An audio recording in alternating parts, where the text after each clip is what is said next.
मित्रों, आज हम फिर आपके साथ आपके वार्ड नंबर 6 में आए हैं एमपी टुडे लाइव के साथ। आप लगातार देख रहे हैं एमपी टुडे रायसेन नगर पालिका के जो वार्ड हैं उनमें लगातार अपनी डिबेट दिखा रहा है, आपको सीधा लाइव दिखा रहा है। मेरा आपसे यही निवेदन है कि कृपया इंडिया एमपी टुडे को लाइक करें, सब्सक्राइब करें और हमें ऐसे ही अपना प्यार देते रहें। हमारे साथी विजय मौजूद हैं। अब मैं विजय से निवेदन करूंगा कि विजय भाई अब आगे की कार्रवाई को शुरू करें। धन्यवाद दादा। तो नमस्कार दोस्तों, आज हम फिर मौजूद हैं एक नए वार्ड में जन की बात नेताओं के साथ एमपी टुडे लाइव की खास प्रस्तुति जो रायसेन सहित पूरे जिले में बेहद लोकप्रिय हो रही है। हमारी इस टीम की इस पहल को पूरे जिले में सराहना मिल रही है और जिले ही नहीं, यहाँ तक कि जो लोग सब्सक्राइब हैं हमारे और विदेशों में भी कई लोग हैं, इनके भी कमेंट आए हमारे साथ और वो हमें बता रहे हैं कि रायसेन में क्या समस्याएं हैं, उन पे जरूर आप सवाल कीजिए। तो आज हम वार्ड नंबर 6 मतलब रायसेन के उस स्थान पर मौजूद हैं जो रायसेन के पहाड़ी इलाके यानी किले की पहाड़ी से लगा हुआ है। तो किले की पहाड़ी पे होने के कारण यहाँ की अपनी अलग समस्याएं हैं, अपने अलग अलग यहाँ के लोगों के तजुर्बे हैं जिनको आज हम साझा करेंगे। हमारे साथ मौजूद है इस वार्ड की शानदार जनता और कांग्रेस की प्रत्याशी, बीजेपी के प्रत्याशी, वहीं बीजेपी के वरिष्ठ नेता और कांग्रेस के भी वरिष्ठ नेता हमारे साथ इस कार्यक्रम में जुड़ रहे हैं। तो शुरुआत करते हैं परिचय से और आइए सीधा हम परिचय कराते हैं आपका। कांग्रेस के प्रत्याशी यहाँ पर प्रभात चावला जी, नमस्कार कर लीजिए भैया। आप सभी को नमस्कार। मैं प्रभात चावला, प्रत्याशी वार्ड नंबर 6 रायसेन। वहीं बीजेपी की तरफ से विवेक लोहट जी, इनके पिताजी यहाँ से पूर्व पार्षद रहे हैं, आज बीजेपी ने इनको यहाँ पर चुनावी मैदान में उतारा है। साथ ही हमारे साथ बीजेपी के वरिष्ठ नेता ब्रजेश चतुर्वेदी जी, धीरेन्द्र सिंह कुशवाहा जी, श्री कन्हैयालाल सूरमा जी। इसके अलावा कांग्रेस से यहाँ पर ब्लॉक अध्यक्ष श्री मनोज अग्रवाल जी, राजू महेश्वरी जी, टाइगर, आसिफ हिंदुस्तानी जी, नईम सेट्टी और इस वार्ड से भानुप्रिया चावला जी सहित मुशीर, अन्नान और यहाँ की लंबी चौड़ी पूरी पैनल तैयार है, यहाँ की जो आम जनता है। तो कार्यक्रम की हम शुरुआत करते हैं जन की बात नेताओं के साथ। तो सबसे पहले बात जनता की, तो चलते हैं जनता के पास। भैया वार्ड नंबर 6 की जनता, वार्ड नंबर 6 में ही रहते ना? जी जी। क्या है वार्ड के जो समस्याएं? जो वार्ड में साहब बहुत समस्याएं हैं, जैसे कि हमारा जो टाँका है, ये नहाने का स्थान था वो काफी खूबसूरत था ये, अब लेकिन ये बहुत ही गंदा हो गया है, इसमें लोग गंदगी फेंक रहे हैं। और हमारे यहाँ के पूर्व पार्षद जो 15 साल से पार्षद हैं, खाली हम लोग को आश्वासन देते हुए आए कि हम यहाँ की सफाई करवाएंगे, ये टाँके को एक सुंदर बनाएंगे, लेकिन खाली 15 साल से हम जनता को इनने बेवकूफ बनाया और कुछ नहीं किया। चलिए आप बताइए, आपके हिसाब से क्या क्या है वार्ड की समस्याएं? देखिए, जैसे 15 वर्ष से जो हमारे पूर्व पार्षद जी ने यहाँ पर राज किया है 15 वर्ष से, और इनका एक वादा भी है कि सबका साथ, सबका विकास, सबका विश्वास। तो सबका विकास से तो आप पीछे देख ही सकते हैं, टाका मोहल्ला, रोड देख सकते हैं, यहाँ की गंदगी देख सकते हैं, यहाँ की सुचारू रूप से लाइट व्यवस्था देख सकते हैं। तो ये तो है नहीं। रही बात सबके साथ की, तो सबके साथ भी ऐसा नहीं करा पार्षद जी ने। सबका साथ से ये आशय हुआ है, अपना काम बनता भाड़ में जाए जनता। चलिए के साथ ये तो आरोप भी होगा आपके ढेर सारे। वार्ड की समस्याएं बताइए। वार्ड की समस्या ये जानवरों की है। सबसे पहले राजकुमार यादव साहब के कार्यकाल में जो ये जानवर खत्म हो गए थे, ये पूरे उभर के आ गए, पूरी गली मतलब गली जंगली सुअर वगैरह? जंगली सुअर पूरी गली गली घूम रहा, मगर कोई इसका ध्यान ही नहीं दे रही है। सबसे बड़ी समस्या ये हो गई है अब तो चलिए अब इन ढेर सारे सवालों का हम जवाब लेते हैं। यहाँ के जो पूर्व पार्षद थे उन्हीं के पास चलते हैं। कार्यक्रम की शुरुआत के साथ ही हमने आपसे निवेदन किया था कि इस कार्यक्रम को जो लोग भी अभी देख रहे हैं या जो अभी जुड़े हैं, कृपया इसे शेयर जरूर करें और यूट्यूब का चैनल जो है हमारा उसको भी आप लाइक और सब्सक्राइब जरूर करें। तो चलते हैं पार्षद जी के पास। भगवान दास जी, लगातार जनता ने आपको 3 बार यहाँ से पार्षद बनाया, उसके बाद भी लोग शिकायतें कर रहे हैं। कोई शिकायत नहीं था। पिछली बार परिषद में टाँके की साफ सफाई कराई थी, जीसीबी नहीं थी। जैसे ही जमुना सेन जी अध्यक्ष थे, उनने मनोज खत्री की जैसे मंगा के पूरा टाँके की साफ सफाई की थी। नीचे फिर पानी निकल गया था, इस कारण वो सफाई नहीं हो पाई थी। वाकायदे पूरी सफाई कराई गई थी। जैसे आरोप लगा रहे हैं। यहाँ पर हम देख रहे हैं कि जैसे झुग्गी बस्ती काफी ज्यादा है। आपने बहुत मतलब संघर्षशील पार्षद कहे जाते हैं, आप पूरे नगर में आपका नाम है, फिर भी यहाँ पर आवास योजना का लाभ क्यों नहीं मिला? नहीं, जाके पट्टे ही नहीं है सब इस जगह के, क्योंकि उसमें आता है, पुरातत्व विभाग में आता है, टाँके की अवधि में आता है, इस कारण उसके पट्टे नहीं है ना। इंक्रूचमेंट है मतलब? हाँ जी, इसमें कोई पट्टे ही नहीं है ना, जहाँ उनके पास वो लिखा पढ़ ही नहीं है कि किस आधार पे दे। चलिए हमारे साथ बीजेपी के नेता धीरेन्द्र सिंह कुशवाहा जी आपके कार्यकाल के दौरान भी यहाँ पर काफी काम की बात हुई है और आपने जैसा कि देखा कि पहले कांग्रेस से पार्षद थे आपके कार्यकाल के समय, तो फिर भी ये समस्याएं क्यों दिख रही हैं? सबसे पहले तो मैं इस चैनल के माध्यम से वार्ड क्रमांक 6 की समस्त मतदाताओं समस्त जनता को सादर नमस्कार करता हूँ। साथ में पधारे हुए दोनों दलों के पार्षद और दोनों दलों के वरिष्ठ नेताओं को भी मेरा हार्दिक सम्मान। आपका एक प्रश्न था कि उस कार्यकाल में काम हुए तो वर्तमान में भी समस्याएं दिखाई दे रही हैं। मैं केवल एक बात कहना चाहता हूं, निरंतर बढ़ती हुई जनसंख्या, निरंतर बढ़ते हुए भौगोलिक परिवर्तन, लेकिन इसके बावजूद भी वार्ड नंबर 6 में जितना काम हुआ है, जितनी सुविधाएं हैं, मुझे लगता है कि शायद वार्ड नंबर 6 के लिए जो काम किया गया है भगवान दास लोहट द्वारा पिछले 15 वर्षों में, वो काम एक अविस्मरणीय काम है।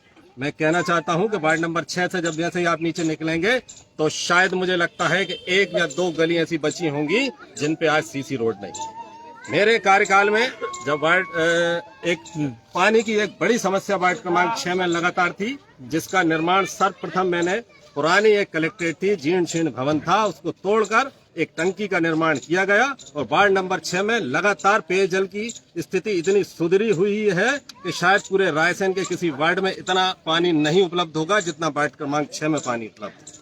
रही साफ समस्या की बात, तो मैं निश्चित रूप से उस तत्कालीन परिषद जो पूर्व में थी, उनके अध्यक्ष राजकुमार यादव जी भी सम्मान के पात्र हैं, तो उन्होंने एक सम्मान से यहाँ से एक समस्या से निजात दिलाई थी, तो भगवान दास लोहट जी भी उस समस्या में समाधान में सम्मिलित थे। इन्हीं के सम्मेलन से सुगरों की वो समस्या का समापन किया गया था और वर्तमान में पुनः भारतीय जनता पार्टी की परिषद बनने जा रही है और वार्ड नंबर 6 में जो भी थोड़ी बहुत समस्याएं बची हैं उनका पूर्ण निराकरण हो। चलिए अब आप जनता को हम दिखाएं कि हमारे वार्ड नंबर 6 जो रायसेन का है, टाका मोहल्ला कहलाता है, तो ये जो स्थान है यहाँ पर ये टैंक बना हुआ है नगर पालिका का और इसी का ओवरफ्लो इस टाँके में होता है। प्राचीन है ये स्थान और काफी यहाँ पर पहले लोग नहाते भी थे, लेकिन आज आपको स्थिति दिख रही है क्या है। साथ ही यहाँ पर किले से जो ऊपर स्थान है, यहीं से तोप चलती है रमजान के दिनों में। तो ये वो इलाका है वार्ड नंबर 6 का। आइए हम सीधे चलते हैं कांग्रेस के पास। कांग्रेस के ब्लॉक अध्यक्ष मनोज अग्रवाल जी। मनोज जी, प्रथम तो विजय भाई आपको, दीपक दादा, अनिल सक्सेना, इतना अभूतपूर्व कार्यक्रम, जनता की बात आपके चैनल के माध्यम से सबको पहुंचती है। सत्ता पक्ष के मेरे सभी वरिष्ठ वार्ड क्रमांक 6 के मतदाताओं को सबको नमस्कार। अब बात करते हैं विकास की और अपनी उपलब्धि गिनाने की। ये भारतीय जनता पार्टी, विजय भाई मैं तो आपसे ये निवेदन करना चाहता हूं, कल भारत नगर में मंत्री जी पहुंचे थे। 10 साल से भारत नगर में जो जन सुविधाएं हैं उसको मुहैया नहीं कराने का कार्यकाल किसका रहा? सत्ता इनकी, वो क्या चाहते हैं? केवल अपने घर की पानी ना बढ़ाए, स्ट्रीट लाइट जो बंद रहती है वो चालू रहेगा और मंत्री जी को इतना अहंकार कि उनसे बात करना नहीं चाहते। मैं तो सिर्फ ये कहता हूं कि ज्यादा तूफान कश्तियों को डुबा देते हैं और ज्यादा अहंकार हस्तियों को मिटा देते हैं। इस वजह से ये सत्ता का कार्यप्रणाली है, अहंकार में भरा हुआ भारतीय जनता पार्टी का कार्यकाल है। बात करें अब स्थानीय मुद्दे पे, जहां आपकी डेबिट चल रही है, ये 6 नंबर की बात कर रहे हैं। टाका आपके सामने है, ये किसी को पारदर्शिता की जरूरत नहीं है, आपके सामने मौजूद है। किस व्यवस्थित हमारे पप्पू भाई जनता के बीच में से कहा था कि जो जानवरों की समस्या है उसको निजात पाने के लिए ये कार्यकाल पूरा फल रहा। अब बात करते हैं कि 2004 से 9 का कार्यकाल अच्छा रहा, वहां जानवर थे, ये स्वीकृत करी है हमारे अध्यक्ष जी ने, लेकिन वो कार्यकाल किसका था? वो तो हमारी पार्टी का था। हम तो यही कहते हैं कि जब हमारी पार्टी का अध्यक्ष बनता है तो निश्चित ही विकास की गंगा बहती है। ये कांग्रेस की कार्यप्रणाली है। कांग्रेस धूपे वादे प्रपंच नहीं करती है, ये कहते हैं सबका साथ सबका विकास। मैं तो ये कहता हूँ अपना विकास अपने साथ, बाकी बकवास, ये नारा है इनका और उसी पे ये अमल करते हैं। भगवान दास जी के कार्यकाल की बात हो रही है, तो वो तो 1 साल पहले तक तो आपकी पार्टी के पार्षद थे ना? निश्चित थे ना, पार्टी के थे, लेकिन अध्यक्ष किसका था? अब अध्यक्ष जी ने एक डिबेट में मुझसे कहा था कि जब आप इतना आरोप लगाते हैं तो हमारे दल को आशीर्वाद कर देते हैं। तो मैं तो इनसे सीधा सवाल कहता हूं, हर जगह कहता हूं कि जनता ने तुम्हें आशीर्वाद कहां दिया था? 14 में आशीर्वाद एक निर्दलीय प्रत्याशी को दिया था इस रायसेन की जनता ने, 18 में हमारी सरकार को आशीर्वाद दिया था, लेकिन उसको मिलाने का काम भी आपने किया। जो कांग्रेस से लड़ा वो प्रत्याशी भी आज आपके बीच में है और हमारी सरकार, जिसको जनता ने अपने जनमत से इस जो चुना था 18 में, उसको खरीद फरोख्त करके आज सरकार पे काबिज हो। लोकतंत्र की हत्या करने का काम ये भारतीय जनता पार्टी करती है। कांग्रेस ने भी तो सहयोग करा था उस निर्दलीय को, पीआईसी बनवाई थी उसकी। पीआईसी बनवाई थी, 7 पार्षद थे उसमें, शहर के जब 7 पार्षद जीते थे तो उनका अपना दायित्व था, उनकी मजबूरी थी, वो विकास किस कार्य से कराए, इसलिए पीआईसी कराई थी। लेकिन जब विकास कार्य में भारतीय जनता पार्टी का हस्तक्षेप रहा तो हमारे पार्षद ने दैनिक भास्कर के फ्रंट पे देखिए 2.5 साल के बाद इस्तीफा दिया था। सबसे पहला पार्षद हमारा असलम खान था जिसने पीआईसी से इस्तीफा दिया था और पीआईसी को गिराने का काम करा था। उस समय समझौता नहीं कर रहा था। ये कांग्रेस की बात होती है, ये कांग्रेस पार्टी की बात। चलिए इस बात पे जवाब लेते हैं। ब्रजेश चतुर्वेदी जी हैं, उस समय पार्षद भी रहे हैं। और भाई साहब ये क्या है मसला, बीजेपी कांग्रेस को समझ में नहीं आता कब कौन किसको सहयोग करता है? मैं इधर उधर की बात न करके सीधे मुद्दे पे आता हूँ कि भारतीय जनता पार्टी पे जो आरोप लगाए जा रहे हैं, जैसे सबका साथ, सबका विकास, सबका विश्वास, तो भारतीय जनता पार्टी ने कभी जाति, समाज, वर्ग से ऊपर उठकर सभी वर्गों के लिए आप जितनी भी योजनाएं चल रही हैं, चाहे प्रधानमंत्री आवास योजना हो, चाहे उज्ज्वला कनेक्शन योजना हो, चाहे मुख्यमंत्री की लाडली लक्ष्मी योजना हो या कन्यादान योजना हो, जितनी भी योजना है, चाहे वो केंद्र सरकार की हो, चाहे वो प्रदेश सरकार की हो, उसमें कभी कोई भेदभाव नहीं करा कि ये कांग्रेस का है, ये फलानी पार्टी का है, या ये किस धर्म का है, या उस जाति का है, उस समाज का है। भारतीय जनता पार्टी का, और मैं यहाँ पे उपस्थित सभी मतदाता हूँ जो भी उपस्थित हैं, सबने किसी न किसी योजना का लाभ उठाया है। जैसे आपने देखा होगा आयुष्मान योजना चल रही है। नहीं, योजना गिराने के लिए कल मुख्यमंत्री जी रायसन आ रहे हैं। आप बात कर रहे हैं, नहीं हम बात कर रहे हैं इधर उधर की बात, पुरानी बात, आज वर्तमान को लेकर हम बात कर रहे हैं कि भारतीय जनता पार्टी का जो नारा है सबका साथ, सबका विकास, सबका विश्वास, तो उसी मुद्दे पर, उसी बात को लेकर भारतीय जनता पार्टी आज देश में काबिज है, मध्य प्रदेश में काबिज है। और आने वाले समय में चुनाव के बाद आप देख लें, रायसेन की नगर पालिका परिषद में भारतीय जनता पार्टी प्रचंड बहुमत से परिषद बनाने जा रही है और ये निर्णय जनता लेगी और जनता ही साथ देती आ रही है अभी तक। यदि भारतीय जनता पार्टी के लोग इस विकास नहीं कराते तो लगातार अभी तक भारतीय जनता पार्टी की ना परिषद होती है, ना पार्षद जीत के आते हैं, और आने वाली परिषद भी भारतीय जनता पार्टी की बनेगी। अभी तक तो इस बार से कांग्रेस के पार्षद जीतते हैं। हम तो वर्तमान की बात कर रहे हैं, हम पीछे नहीं जा रहे, हम तो आगे आज की बात कर रहे हैं और आने वाले कल की बात कर रहे हैं। जो भी बातें मुद्दे, और जैसे हमारे पूर्व अध्यक्ष जी धीरेन्द्र बाबू ने बताया कि निश्चित विकास हुआ है, और जरूर नहीं है कि भाई 100% कोई विकास करा, कुछ न कुछ काम रह जाते हैं, वो निश्चित ही हम लोग पूरा करवाएंगे, ऐसा हम आप लोगों से वादा करते हैं। हमारे साथ कुछ महिला भी यहाँ पर मौजूद है, वार्ड की महिलाएं हैं। आप यहीं रहती हैं वार्ड में? क्या समस्या है वार्ड की? समस्या सर, हमारे घर कुटी नहीं आती, हमारे घर पन्नी डली है, लोग बागों के घर मकान टूट के 2-2, 3-3 कोटी आ रही, इधर कोई सुनवाई नहीं होती। तो क्यों, क्या बोलते हैं, क्यों नहीं दे रहे आप कोटी का लाभ? पट्टा लेके आओ, अच्छा, क्या बोलते हैं? हमारा कोटी का दे नहीं रहा, कोटी अच्छा, पट्टा लेके आओ। तो पट्टे नहीं है आप लोगों के पास?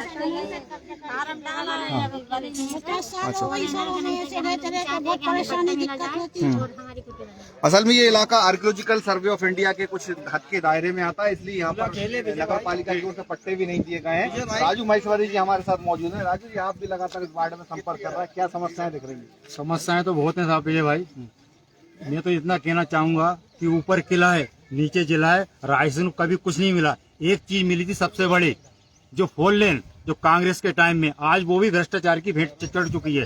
ये बात मैं नहीं कह रही है, अभी बारिश चालू हुई नहीं है और रोड उखड़ना चालू हो चुका है। और ये मैं भी नहीं कह रही, इस बात का स्वीकार तो स्वास्थ्य मंत्री ने खुद ने करा है। 32 करोड़ का रोड 32 घंटे नहीं चला, ये भ्रष्टाचार है आपका। कल तो उन्होंने नारा बदल दिया उनके ट्विटर पेज पे, ये आज जो आप नारा बोल रहे हैं, ऊपर किला नीचे जिला, और अब विकास में सब कुछ मिला, रायसेन नहीं मिला ना, मिल रही है सब, अकेले वो मिल रही है। भ्रष्टाचार हर जगह भ्रष्टाचार, यहाँ देखो भ्रष्टाचार, वार्ड नंबर 1 से लेकर 18 तक भ्रष्टाचार, टोटल भ्रष्टाचार। तो वार्ड नंबर 1 में आप चुनाव मैदान में क्यों नहीं आए?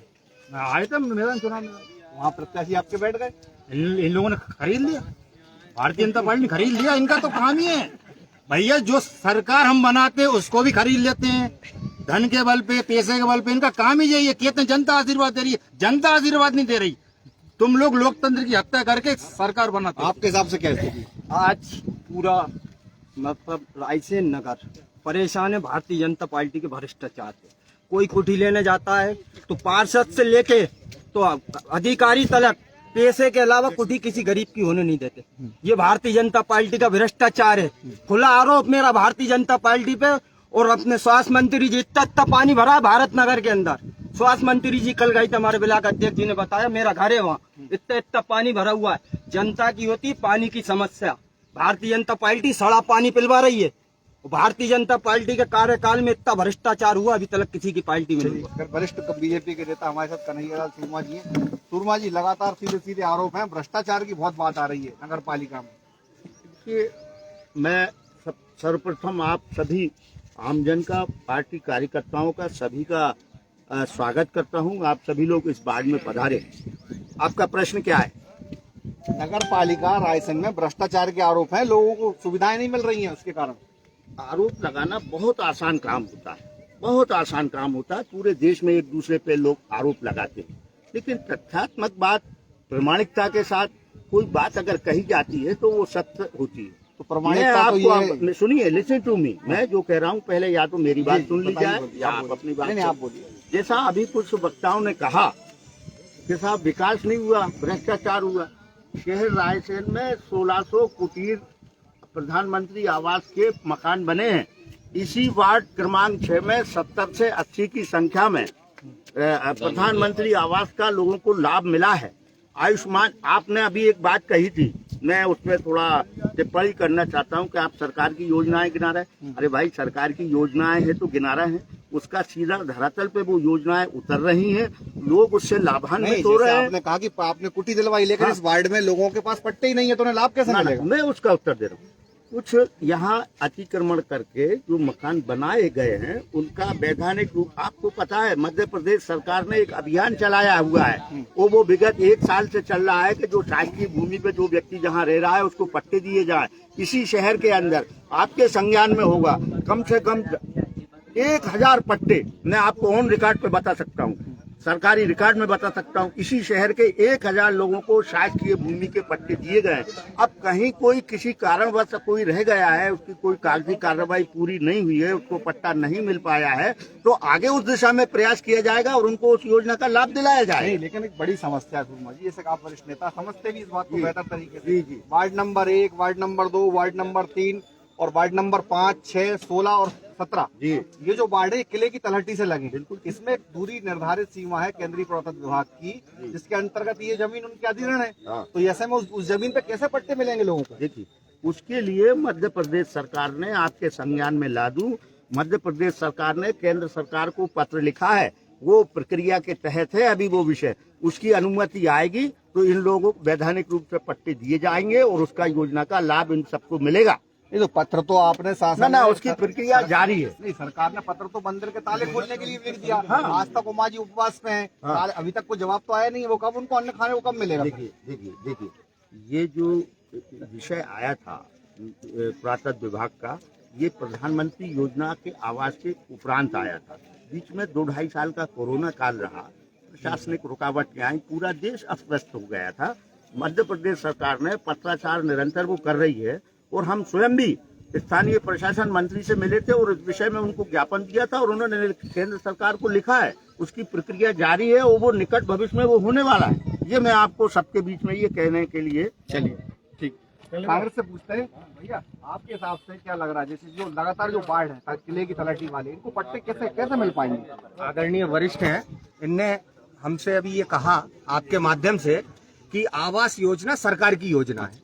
मैं ये कहता हूं, बड़े हैं वरिष्ठ, जानकारी ज्यादा रखते होंगे, ये जो योजना है प्रधानमंत्री आवास योजना, ये 2009 की योजना थी, उसको क्रियान्वयन करने का काम सरकार ने किया है। आदरणीय हमारे प्रधानमंत्री मनमोहन सिंह की योजना थी प्रधानमंत्री आवास मिले, उस समय 2.5 लाख रुपए स्वीकृत हुए थे। अब इस सरकार को करना क्या था, जब सीमेंट की बोरी 100 से 300 हो जाती है, लोहा 30 से 65 हो जाता है, तो उस 2.5 लाख रुपए की जगह हितग्राही को 5 लाख रुपए कर देना चाहिए था, लेकिन आप नहीं करेंगे। झूठे वादे, झूठे प्रोपोगंडा करने का काम और अपनी योजना को। अब बात करी भाई साहब ने कि कोई प्रमाणिक आरोप लगा, तो मैं प्रमाणिक आरोप लगाता हूं आपको। विजय भाई 2 मिनट की बात है। प्रमाणिक आरोप यह है कि ईदगाह प्लांट पे, ये ईदगाह का जो फिल्टर प्लांट है जहां से पानी की सप्लाई होती है, टाइफाइड स्लो पॉइजन जो जनता को दिया जा रहा है, उस फिल्टर प्लांट पे केबल चोरी हो जाती है। 6 कर्मचारियों का दायित्व होता है कि जो आपकी सुरक्षा में चीज है उसको व्यवस्थित रखें। बिल्कुल इसमें हम भी पक्ष में कि उनसे वसूली होना चाहिए। अब उनसे वसूली कितनी होना चाहिए? उनके वेतन से 72,390। एमबी बोलती है, अकाउंट स्टेटमेंट बोलता है, मैं नहीं बोलता, ये उनका अकाउंट स्टेटमेंट, 72,390 रुपए वसूल हो जाती है। लेकिन आज उस केबल की कीमत अभी खरीदते हैं तो 36,000 रुपए रहती है। इससे ज्यादा प्रमाण भारतीय जनता पार्टी को और क्या चाहिए? 36,000 रुपए की चीज 72,000 रुपए कर्मचारियों से वसूल हो जाते हैं। ये सीधा आरोप है और प्रमाणिक आरोप है। इस तरह से कई आरोप है जिसमें भाजपा अपना जवाब नहीं दे पाती। परिवर्तन की लहर पूरे रायसेन शहर में चल रही है और भारतीय जनता पार्टी 3 उसमें बड़ी है। मैंने इसका नाम दिया विजय भाई, आज डेफिनेशन करता हूँ। भारतीय जनता पार्टी है यानी भारतीय जनता पार्टी अंदर वाली, भारतीय जनता पार्टी बी यानी भारतीय जनता पार्टी बाहर वाली, और भारतीय जनता पार्टी सी यानी भारतीय जनता चिपको वाली। दोनों से जो चिपकते हैं वो सी हो जाती है, तो भारतीय जनता पार्टी सी। इन 3 दलों में भारतीय जनता पार्टी हर वार्ड में चुनाव लड़ रही है। जनता का अपार समर्थन कांग्रेस पार्टी में। इस वार्ड से प्रचंड बहुमत से हमारा प्रत्याशी प्रभात चावला जीतेगा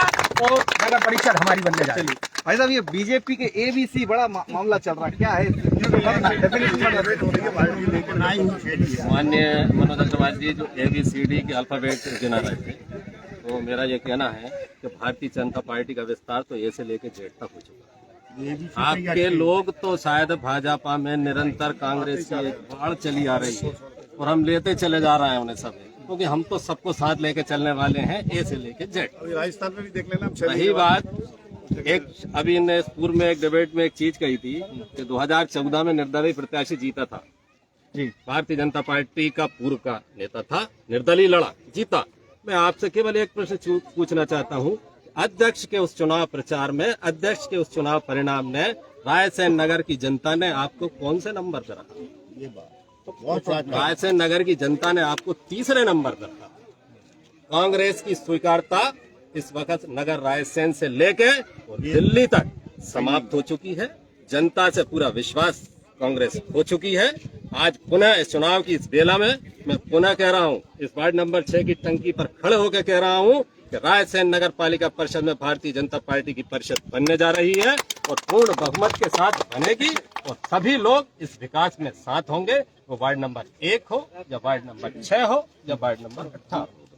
चलिए, कुछ महिलाओं से भी हमारे साथ में मौजूद हैं, उनसे ही बात करते हैं। भानु, आप यहाँ इसी वार्ड से हो, राजनीति में भी सक्रिय नहीं, मीडिया से भी जुड़े नहीं, क्या स्थिति वार्ड सबसे की? पहले आप सबको मेरा नमस्कार और विजय भैया बधाई के पात्र हैं कि इन्होंने इतनी अविस्मरणीय पहल की है कि ये रायसेन की जनता अपने दिल की बात, अपने हृदय की परेशानी आज सबके सामने रख सकती है। आप देख सकते हैं, वो तो आपको दिख ही रहा होगा कि हमारा वार्ड नंबर 6, हमारा परिवार किस तरह से, ये जो जिस स्थान पर हम खड़े हुए हैं ना, यहाँ से पानी की सप्लाई होती है, यहाँ पानी इकट्ठा होता है। आप देख सकते हैं बाउंड्री भी नहीं है, जानवर आते हैं, गंदगी करते हैं, चले जाते हैं। और मैं आदरणीय चाचा जी धीरेन्द्र जी कुशवाहा जी की बात कहती हूँ। उन्होंने कहा कि जब पहली बार पार्षद बने श्री भगवान दास जी लोहट, हर मोहल्ले में, हर एरिया में सड़क बनी, लेकिन मैं आपको बता दूं उस टाइम भी कांग्रेस की ही सरकार थी और आदरणीय श्री राजकुमार यादव जी ही अध्यक्ष थे। उसके बाद दूसरी बात ये रही कि अगर हमारे घर में हम 2 भाई हैं और अगर एक भाई अपनी माँ को छोड़कर चला जाता है तो दूसरा नहीं जाता, दूसरा अपनी माँ का साथ देता है।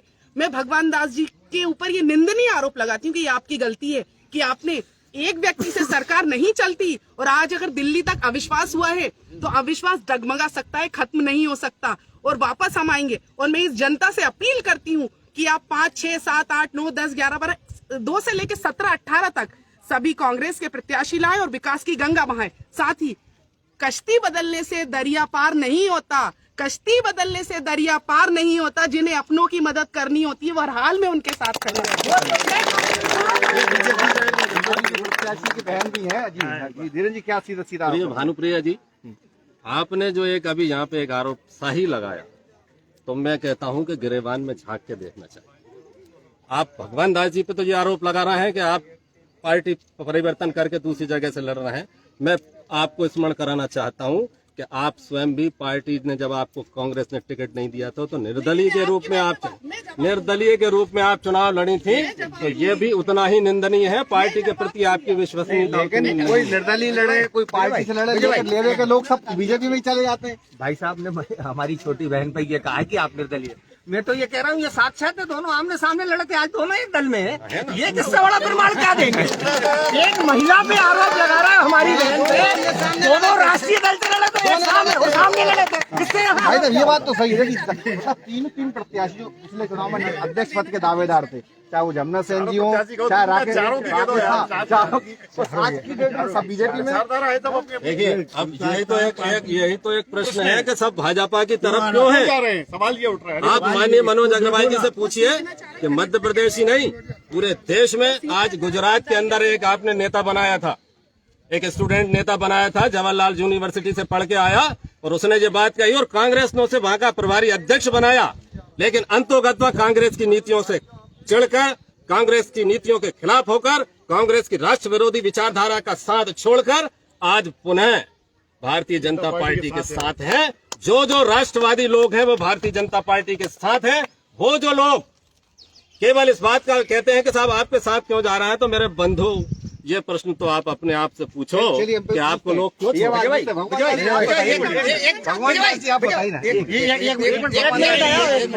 विजय भैया, अभी एक बात लगी कि क्यों लोग इतने आ रहे हैं और जा रहे हैं। मेरा तो ये कहना है कि कल तक ये ज्योतिराज सिंधिया को रानी लक्ष्मीबाई का हत्यारा कहते थे और हार्दिक पटेल गुजरात का जो था वो कल तक राष्ट्रद्रोह था। इनकी पार्टी में क्या भस्मासुर है, आते से ही राष्ट्रभक्त हो जाता है, राष्ट्रभक्त हो गया, यानी जो आया वो शुद्ध हो जाता है। भगवान दास जी, भस्मासुर की डेफिनेशन सही नहीं है। बीजेपी इसलिए की मेरे गुरु डॉक्टर प्रभुराम चौधरी जी जो है वो मेरे गुरु हैं। जहाँ गुरु जाएगा वहाँ शीश तो जाना ही जाना है। इसलिए मैं बीजेपी पार्टी की जनता से पूछो था? जनता से नहीं पूछा, जनता ने चुना था, नहीं पूछा। अपने आगे ले जाते हैं। अब हम चलते हैं प्रत्याशियों के पास और पूछते हैं कि अब वो किस मुद्दे पर चुनाव लड़ रहे हैं। प्रभात चावला जी बहुत फायर ब्रांड कांग्रेस के नेता है, विधानसभा की भी इन्होंने दावेदारी की थी, लेकिन वार्ड नंबर 6 से फिलहाल यह मैदान में। किस मुद्दे को लेकर आप हैं चुनाव मैदान में और आपके वार्ड में क्या दिख रहा है, आगे क्या होने वाला है? सबसे पहले तो आप सभी का, आपकी पूरी टीम का वार्ड नंबर 6 मेरे परिवार में हार्दिक स्वागत है। और आपने एक अच्छी पहल की जो सीधे जनता तक अपनी बात को, जनता से जनता तक अपनी बात पहुंची। अगर बात की जाए, सबसे पहले तो आदरणीय धीरेन्द्र कुशवाहा जी की पूर्व नगर पालिका अध्यक्ष रहे हैं, आदरणीय है मेरे। अगर निर्दलीय की बात करते कि मेरी बहन ने निर्दलीय चुनाव लड़ा था, तो डॉक्टर प्रभुराम चौधरी जी मेरा 2 बार टिकट, 2 बार बी फॉर्म जमा होने के बाद मात्र एक टिकट पढ़ते थे कि प्रभात चावला को टिकट नहीं दो। भाई क्यों नहीं दो? क्योंकि मैं तुम्हारा कॉम्पिटिटर था। मैं एनएसयूआई का जिलाध्यक्ष की दावेदारी की, अड़गाए के नहीं इसको जिलाध्यक्ष नहीं बनाना। यूथ कांग्रेस की दावेदारी की तो उस पर अड़गाए के इसको यूथ कांग्रेस। इसके लिए आपने संगठन पे बात करना थी ना, शिकायत करना थी। संगठन में शिकायत की, चूंकि आप बड़े नेता थे, आप एक धमकी देते थे, आप धरने पे बैठ जाते थे कि नहीं वार्ड नंबर 6 को प्रभात चावला को छोड़ के किसी को भी टिकट दे दो। अरे भाई, प्रभात के पास दूसरा ऑप्शन आपके पास भगवान दास जी थे और मेरा बी फॉर्म, मेरी बहन का बी फॉर्म नहीं निकल पाया था। ये गलती पार्टी की थी, उसके वजह से मेरी बहन ने निर्दलीय लड़ा और बताया, निर्दलीय लड़के बताया। हाँ, आप तो ये बताइए अब क्या मुद्दे वार्ड पर, क्या करने वाले अगर आपको जनता समर्थन देती है तो? वार्ड में तो अनेकों मुद्दे हैं। आदरणीय भगवान दास जी 15 साल से पार्षद रहे हैं। जितना भी विकास हुआ है, हमारे यहाँ राजकुमार यादव जी जब नगरपालिका अध्यक्ष थे उसी समय का हुआ है। चाहे वो रोड का हो, चाहे वो नाली का हो, चाहे वो साफ सफाई का हो, सभी विकास जो हुआ है वार्ड नंबर 6 में राजकुमार यादव जी के टाइम का हुआ है। सबसे बड़ी समस्या है वार्ड नंबर 6 की, जो एक प्राचीन टांका है, जो सबसे बड़ी समस्या है। इसमें पुराने समय में लोग नहाया करते थे, पीने का पानी भरा करते थे, लेकिन 15 साल पहले तक तो वो ठीक था। और जब से 15 साल पहले ये पार्षद आए, सबसे गंदे हालात तब से हुए हैं। नाली की समस्या है, रोड की समस्या है। आप जामा मस्जिद के पीछे जाएंगे, अगर आदमी निगाहें अगर इंसान की चूकती हैं तो पहला पैर तो सीढ़ी पे रखेगा, लेकिन दूसरा खाई के अंदर गिरेगा। आपने पूरा रोड मैप तैयार कर दिया? बिल्कुल, मैंने अपना रोड मैप तैयार कर दिया। अगर मुझे मेरे परिवार के लोगों ने अच्छे से चुना और मुझे नगरपालिका तक पहुंचाया तो मैं पूरी निष्ठा, पूरी ईमानदारी से वार्ड नंबर 6 के हर एक नागरिक का और वार्ड की हर एक गली, हर एक नाली का, साफ सफाई का, लाइट की, सबकी व्यवस्था करूंगा। एक सामुदायिक भवन की व्यवस्था करूंगा। पानी की समस्या है, भारतीय जनता पार्टी के नेताओं ने तो हलाली में भी दलाली कर दी।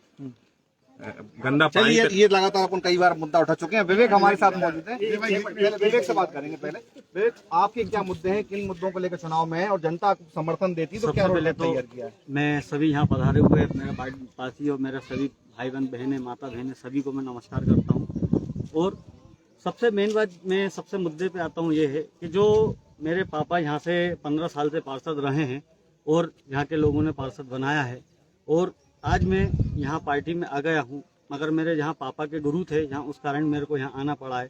दूसरी चीज़ क्या है कि जो मेरे पापा के कार्यकाल में उस टाइम पे नहीं हो पाए हैं कार्य, उन कार्य को मैं पूरा करने के लिए आप सभी लोगों के बीच में उपस्थित हूँ। ऐसा क्या क्या काम है जो दिमाग में चल रहा है? जैसे कि ये आप बाजू में देख सकते हैं, किसी कारणवश ये रोड का निर्माण रह गया था, किंतु आप किले साइड में अगर आप जाते हैं, जो भी ऊपर माँ भोलेनाथ जी का स्थान भी हो, बाबा की दरगाह भी है, यहाँ पे कई श्रद्धालु लोग जाते हैं जिनको परेशानियां होती थी जाने उतरने में, तो उसका निर्माण कार्य उसके लिए किया गया। इस कारण ये इस रोड का निर्माण छूट गया था। इसी अपन कोली मोहल्ले के साइड में अगर जाते हैं तो वहाँ पे एक छोटी सी एक पट्टी रह गई है, उसका भी प्रस्ताव पास हो गया है, विज्ञप्ति लग गई थी, टेंडर भी हो गया था, किंतु वो ठेकेदार ने क्या हुआ था, आजकल क्या है ऑनलाइन के माध्यम से टेंडर डलने लगे हैं, टेंडर डल गए थे, पास भी हो गया था, किंतु जब वो व्यक्ति आया यहाँ पर उन्होंने वास्तविक स्थिति देखी, उसने कहा कि साहब ये टेंडर मैं नहीं कर पाऊंगा, इस कारण वो छूट गया था, इस कारण वो डिले हो गया था। पास है वो, अगर मेरी वार्डवासी, अगर मेरी माता बहनें, मेरे युवा साथी लोग, मेरे बड़े बुजुर्ग लोग मेरे को अगर आशीर्वाद देते हैं, वो मैं वहाँ पहुँचता हूँ भारतीय जनता पार्टी कि मैं यहाँ से नेतृत्व करता हूँ, अगर मैं सेवक बनता हूँ तो बिल्कुल मैं जो भी कार्य रह गए हैं उसका मैं बिल्कुल निर्माण कराऊंगा। तो ये दोनों प्रत्याशियों के अपने अपने दावे हैं। सोनू इधर सामने जाओ। और आप देख रहे हैं कि इस प्रकार से बिल्कुल यहाँ पर जो मुद्दे हैं, खासतौर पर यहाँ पर टांके की साफ सफाई को लेकर, और यहाँ पर जो सुअर के जानवर यहाँ लगातार घूम रहे हैं उनको लेकर, और साथ ही कुछ यहाँ पर जो आवास योजना का लाभ जो लोगों को नहीं मिला है, उन लोगों के पट्टे बनवाने को लेकर यहाँ पर मुख्य मुद्दे छाए हुए हैं वार्ड में। और देखना होगा कि आने वाली 13 तारीख को यहाँ पर मतदान किसके पक्ष में होता है। यहाँ पर सीधी टक्कर बीजेपी और कांग्रेस के बीच में है। 13 तारीख को यहाँ मतदान होगा और उसके बाद यहाँ पर नतीजे जब आएंगे तब फैसला हो जाएगा कि इस वार्ड का नेतृत्व कौन करेगा। कल हम मिलेंगे किसी और वार्ड में, तब तक के लिए मुझे दीजिए इजाजत। नमस्कार।